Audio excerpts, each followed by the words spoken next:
Hello, my name is Bonnie Burke and I work for Workforce Resource. This presentation is on stress management.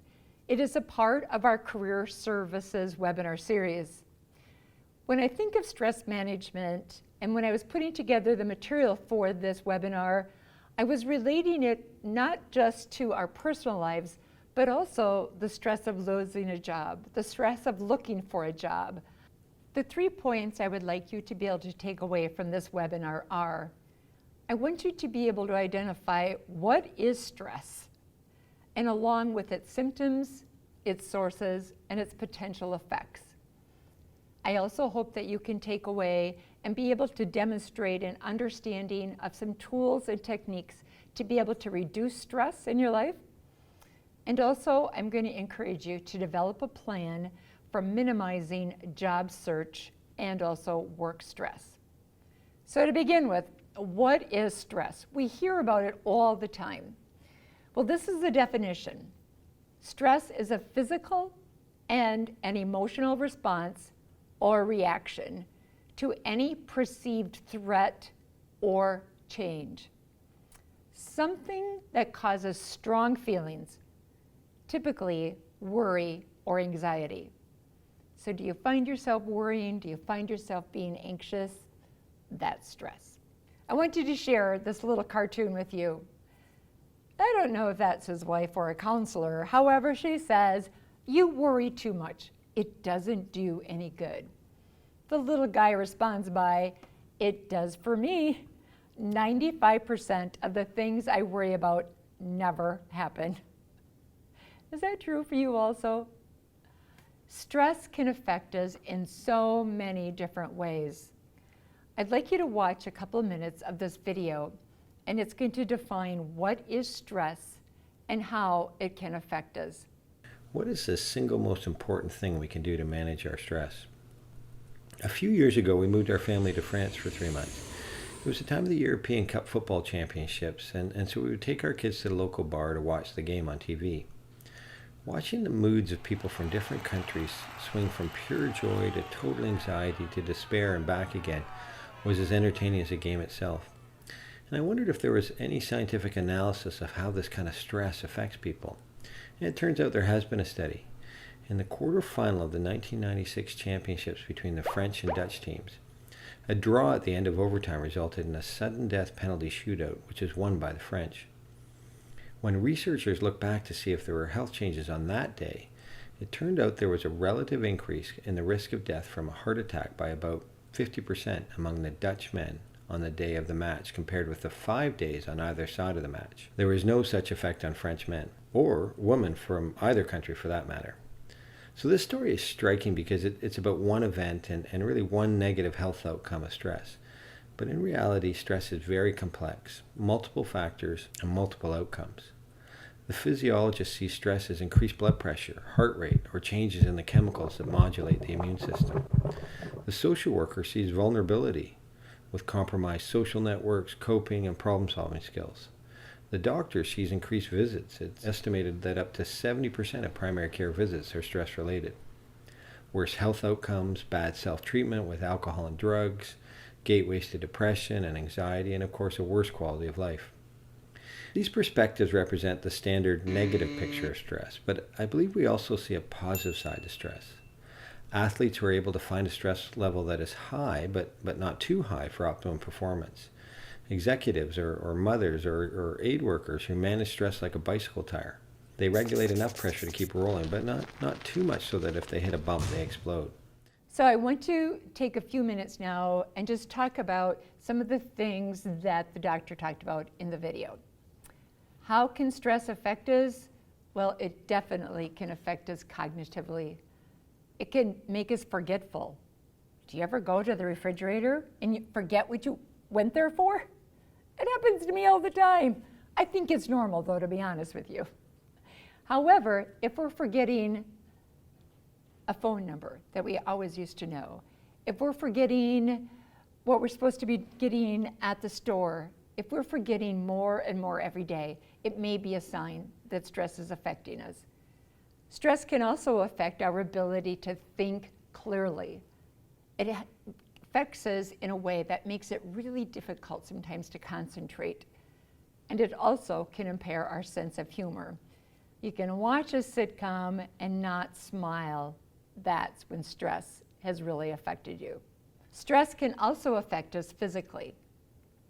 I clearly remember when I had lost my job. I had headaches that I thought would never end. I had such digestive problems that I thought, I ate way too much. Some people under stress can't eat at all. Stress can also affect our blood pressure, and it can also lower our immune systems. People who are under a lot of stress typically will get more colds and more flu. Stress can also affect our behavior. For some people, they cannot sleep. That was me. Chronic insomnia. Or for some people that are under a lot of stress, they sleep all the time. It's really, really difficult to get out of bed in the morning. It affects their eating habits. It can also affect their alcohol and drug use. Recent studies have showed that in the state of Wisconsin, this year alone, more people have died from drug abuse than from car accidents. Wow. The first time I heard that. And many, many of those drug abuse overdoses are from prescription drugs. Stress can also result in injuries. People who typically are under a lot of stress may not take the safety steps that they should, may stumble, may trip, may not just be able to pay attention to detail. Stress can also affect our emotions. For some people, it can result in depression. Serious clinical depression is completely different than really feeling out of sorts for a few days. Clinical depression needs to be treated by a physician. It can cause anxiety. We've already talked about fatigue, but it also can affect our emotions of anger. Little things can really set us off. I remember sometimes that I'm embarrassed to say that I did get angry. I mainly took it out on my poor family. However, I can honestly say I don't think I look like the woman in that picture. I want to talk about stress and work. If you're currently working or think about your last job, do you look like that kitty before work? And is that what you look like after work? I hope not. But I want to talk about stress at work. Remember, the definition of stress is something that causes strong feelings. Think of how many occupations where strong feelings are a part of their day-to-day life.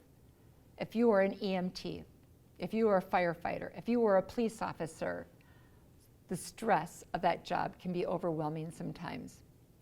How about if you're a truck driver and you drive in Wisconsin winters? Or you drive a long distance to your job. Some people drive 30 minutes, an hour and 30 minutes to their job. Wisconsin winters can be brutal on our stress. How about if you are a waitress? That can really produce strong feelings. I was a waitress for over 16 years. That's when I was in my 20s. I still have nightmares that I forgot the order, that I spilled my orders. So stress can cause strong feelings. It can make us forget. It can make us have those dreams as well.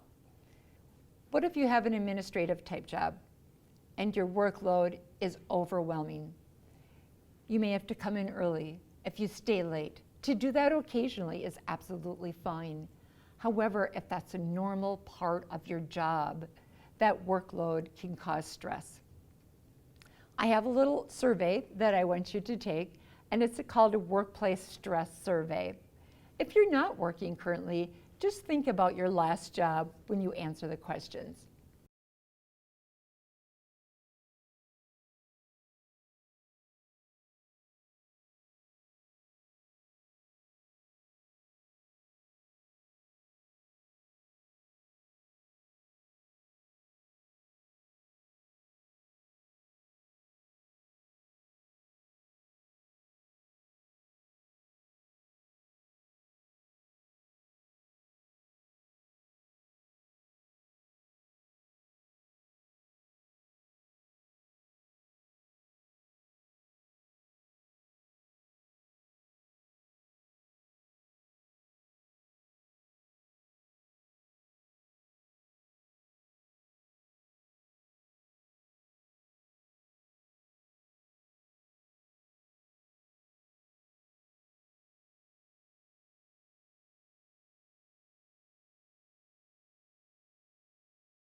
Is all stress bad?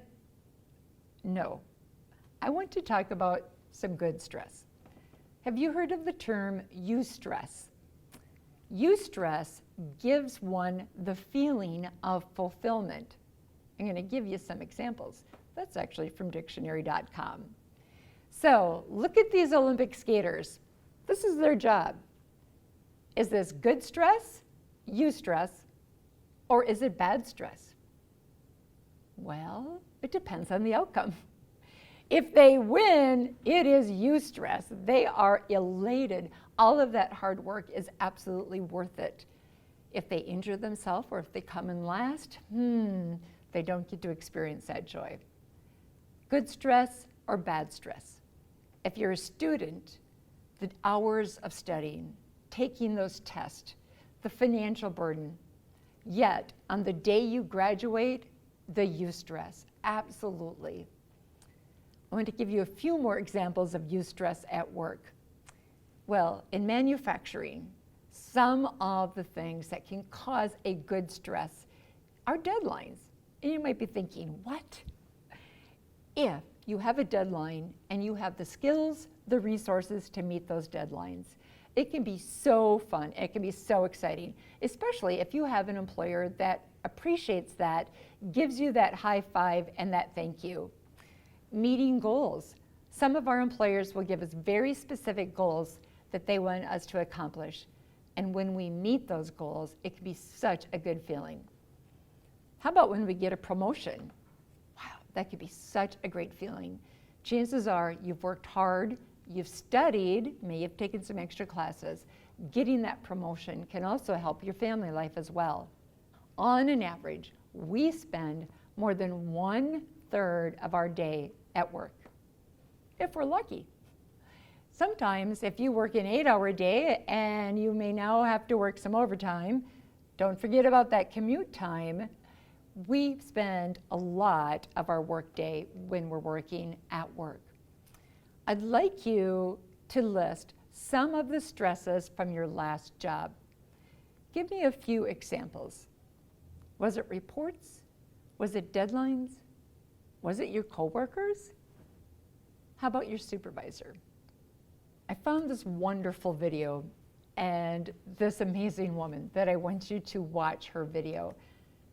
Can you think of the joy of stress? Well, her name is Loretta LaRouche, and I hope you enjoy her humor. She always makes me smile. So I encourage you to watch this and write down some of the ways that Loretta talks about handling stress. I have been teaching stress management for a good many years, and it's absolutely mind-boggling how it has become the definition for the 21st century. You no longer hear anybody come towards you and say, gosh, I'm having a great day. More than likely you hear, oh, I'm so stressed today. Gosh, I've got an endless amount of stuff to do, and I don't know how I'm going to get it done, and yada, yada, yada. We've all heard it, haven't we? Mm-hmm. But what do we do about it? And why is this so?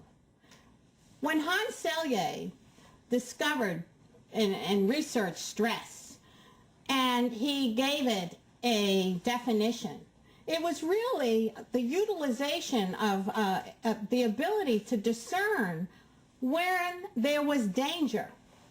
That's really what stress is about. Stress is about, how do I know I'm in danger? And how do I stay away from danger?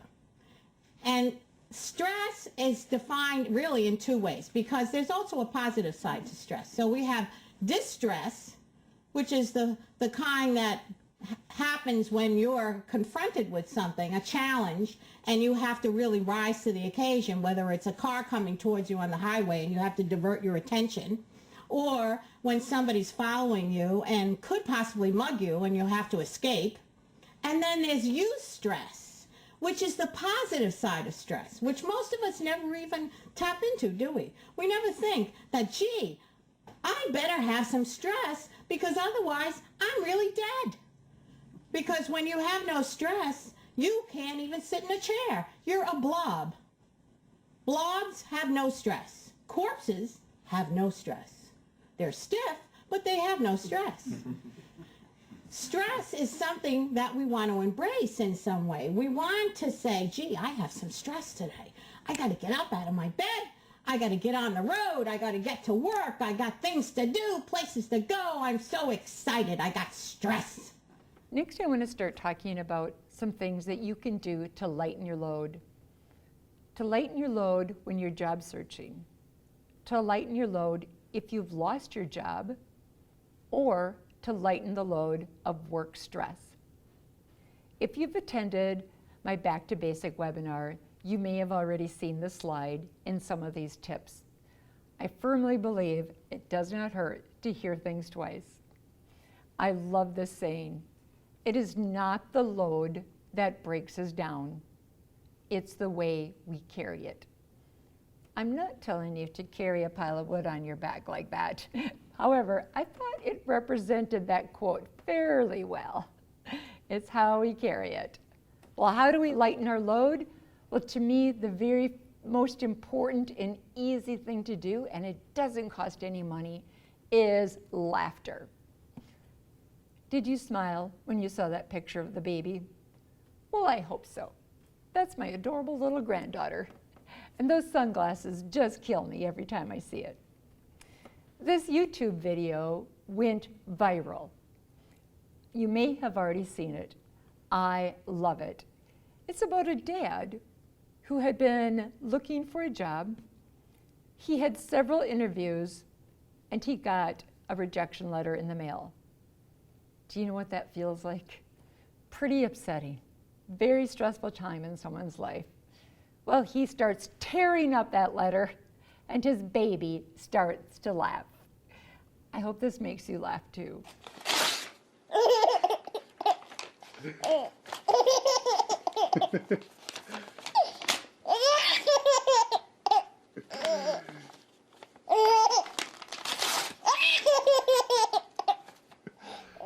Did the baby at least make you smile?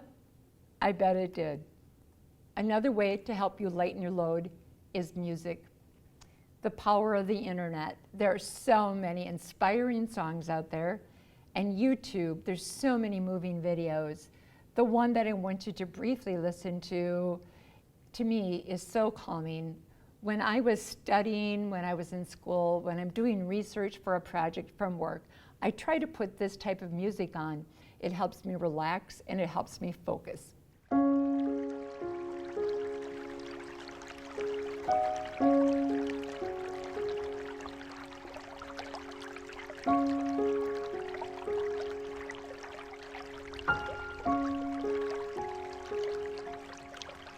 It may not work for you. You may like some different type of music. Find out what works for you, and you can lighten your load starting with laughter and music. Another tip that I want to talk about on how to lighten your load is with food. Food is so expensive. I cannot get over every time I go to the grocery store what the total is. Yikes.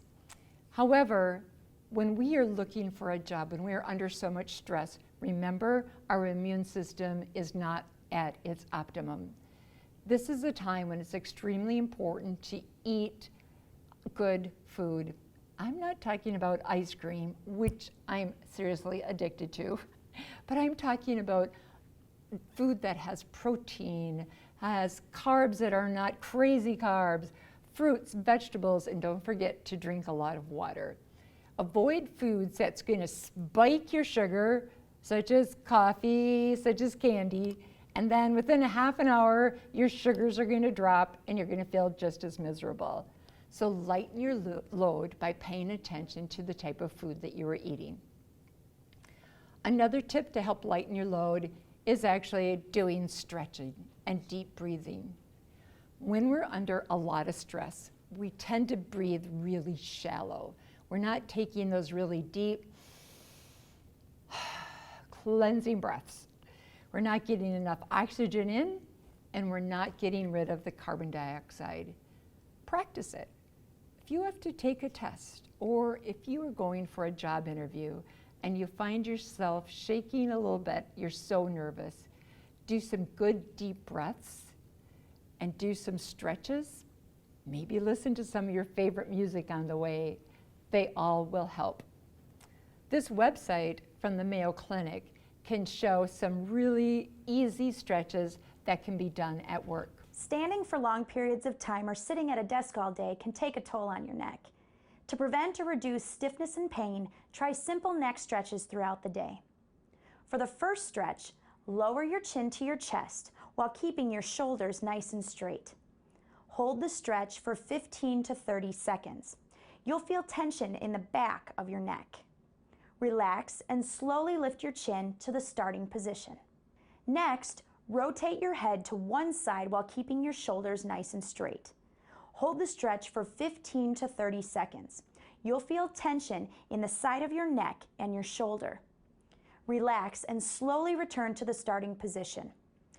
With my job was a safety manager, we had a stretch at work program.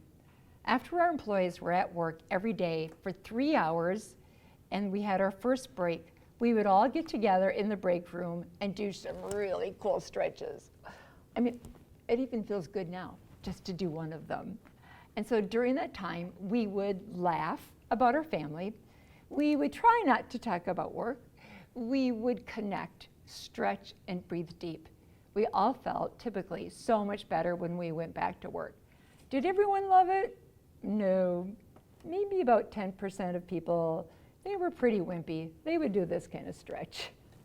Their heart wasn't into it. But I can't worry about the 10%.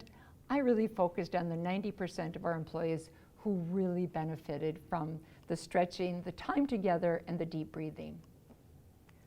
Another way to lighten your load is mini breaks. The weather here in Wisconsin has just been beautiful. I know it's going to be changing. Those mini breaks of getting away from your job, take those small breaks. If this is winter, get out there in the snow, put your boots on, put your coat on. A short walk in fresh air can do so much for us. So get away from your job whenever possible and take those small 20-minute breaks. And why do I say 20 minutes? I know most of the time our employers maybe only give us 10 or 15-minute breaks, but they may give us a lunch break that's 30 minutes.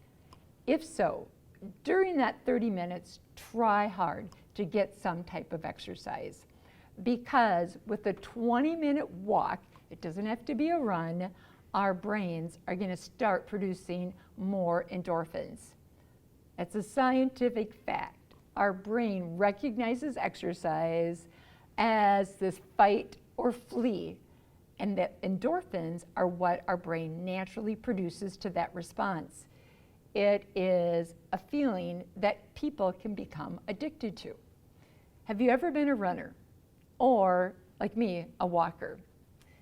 If you are a walker or a runner and do it every single day, and then if one day you become ill or something happens that you just can't get out there, do you find yourself getting crabby?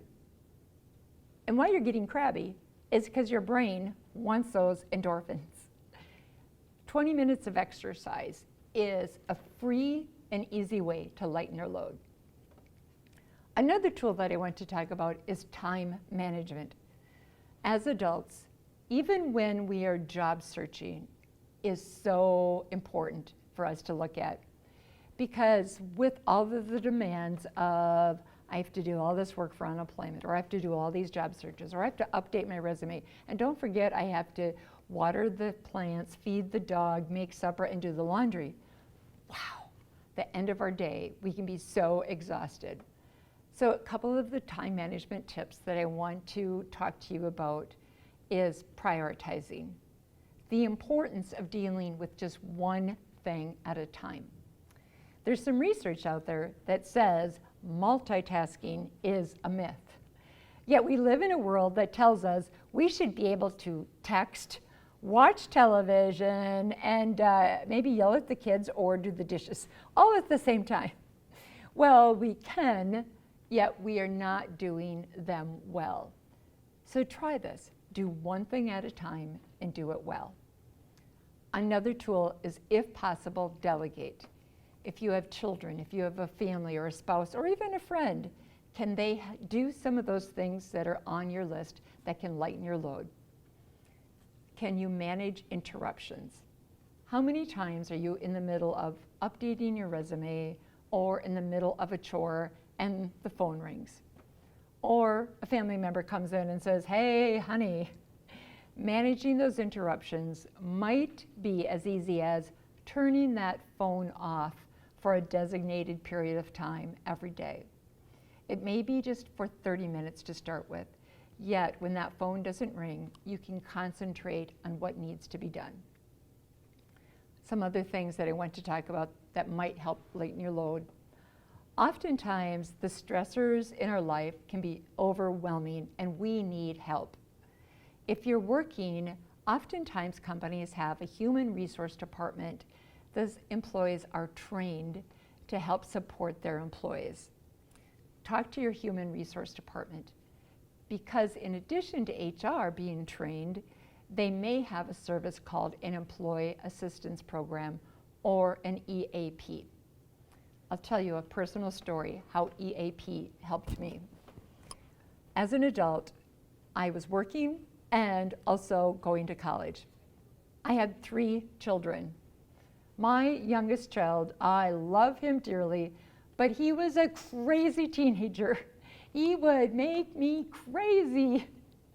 I had no idea. So to help me get through that time, I would call our EAP program and I would ask, what tools, what tips do you have for me to help with a teenage son who has a mind of his own and is not listening to me at all? They really saved my soul, not to mention my relationship with my son. Children do not come with directions around their neck. I wish they did. Yet programs such as your Human Resource Department or the EAP may help. Another amazing resource that I want to share with you is United Way 211. If you're not working, you don't have an EAP system or an HR department to give you this support. United Way 211 is a free resource. You can go to their website and you can look at many of the different programs that they offer. Another really important tool that I want to share with you that I feel can help lighten your load is the importance of having a support system. Everyone's support system is different, and your support system is going to change throughout your life. However, do you have a friend that you can call on? Do you have a friend that maybe you just need them to listen? Do you have a family member that can help? Do you have a family member that can maybe help with the children? That can maybe help clean your house? Friends or family can be very, very valuable. However, if you live in an area where your family isn't nearby, or you don't have the right type of friends for this type of support system, think of doing some activities to create a support system. You could do some volunteer work. There are so many volunteer opportunities in our area. It'd be a great place to network, great opportunity to learn some new skills, and a great opportunity to form a support system. How about your local churches? Another opportunity to have a support system. Or you could take a class. Our technical colleges offer inexpensive evening continuing ed classes. All are great ways to help you form that support system. That support system, I feel, is so important during the times in our life when we have just lost our job, when we are job searching, or when we have a new job and we're a little stressed with the expectations. I'd like to review some of the main points from this webinar. Can you list 4 ways stress may affect us? It can affect us cognitively. It can affect our behavior. It can affect our health. Is all stress bad for us? Why or why not? No. Remember eustress. Eustress is that feeling of accomplishment, the feeling that you've done it. How does 20 minutes of exercise help relieve stress? 20 minutes of exercise. Remember, it doesn't have to be running. It can be a simple walk. Our brains produce endorphins, and those endorphins can relax our body, and you just feel better after 20 minutes. List 3 foods that may help relieve stress. Remember I said, I love ice cream. I also love coffee. When taken together, within 30 minutes, I'm sure to feel miserable. So when under a lot of stress, make sure that you eat plenty of fresh fruits and vegetables. Make sure that you don't skip meals. Drink lots of water, and look at things such as pretzels and nuts. Eat on a regular basis.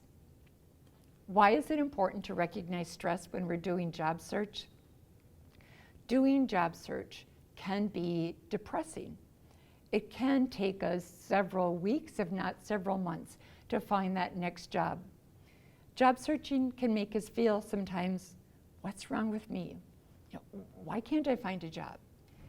It's so important during that time period to take good care of yourself. I hope during this webinar, not only have we talked about the effects of stress, but more than that, I hope I've given you some tools to help you lighten your load and handle the bad stress in your life. Thank you so much, and have a great day.